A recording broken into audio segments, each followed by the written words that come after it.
Hey guys, how's it going? So, you might have expected Boba Fett's first encounter with Vader to be in a giant, blaster-filled battle, or perhaps an awkward conversation after a failed assassination attempt. But actually, Vader and Boba had a very different start. It was actually thanks to Boba Fett, along with Jabba the Hutt and Dr. Aphra, that Vader was able to secretively expand his power through the Empire after the destruction of the first Death Star. You see, after Luke made that clutch shot on the battle station and blew it to smithereens, Vader started to suspect that the Emperor had been lying to him. And later, in a duel with Skywalker a few weeks after, Vader's suspicions were almost confirmed when he realized that Luke was using the blue lightsaber of Anakin Skywalker, a peculiar blade for a random Jedi to possess, or Force user at this point. Vader had to question if his child had really died in Padme's womb, or if the Emperor had manipulated him into believing that. Remember, at this point, Vader didn't know he had twins. He thought Padme was just pregnant with one child. With his range at an all-time high, Vader was tempted to directly call the Emperor out, but that was too risky of a maneuver. The relationship between the two over the past 20 years had become increasingly volatile. The Emperor continued to push Vader's psyche to the limit, hiring assassins to kill him and even training darkside acolytes to challenge and replace Vader. Every time that Vader dared to question him, the Emperor would reveal that any type of blatant accusation could very well cost Vader his life. One of my favorite examples of this happened early on in Vader's time as the Emperor's second in command. Vader had just survived an assassination attempt on his life, and all evidence had pointed to the Emperor. Vader quickly returned to Coruscant to find out whether or not his master had really ordered the hit.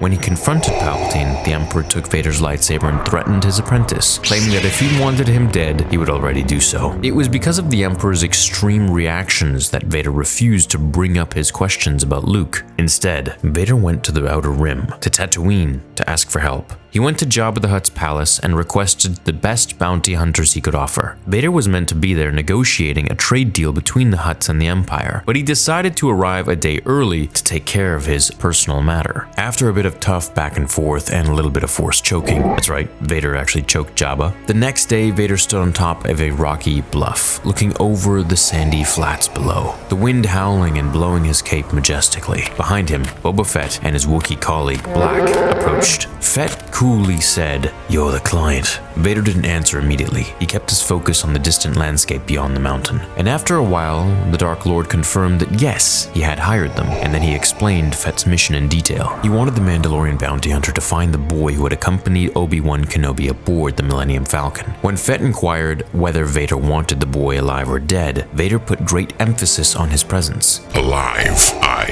have need of him."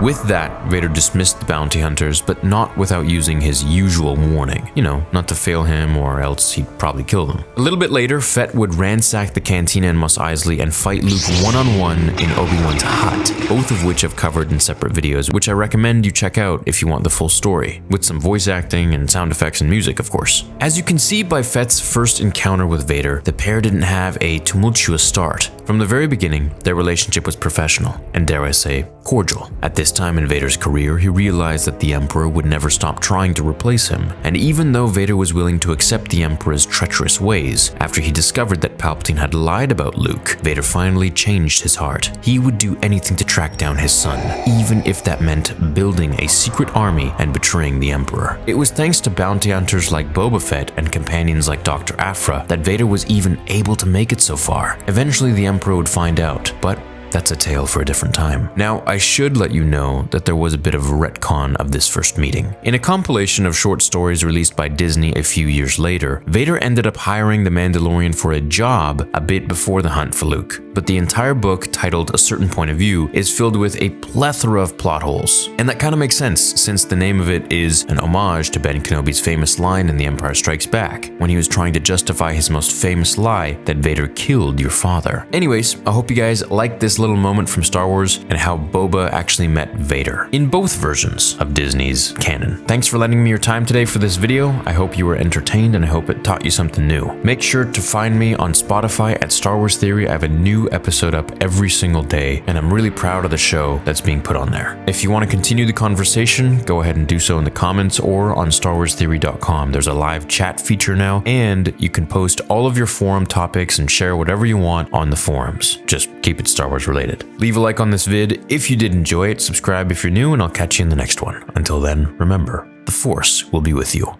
always.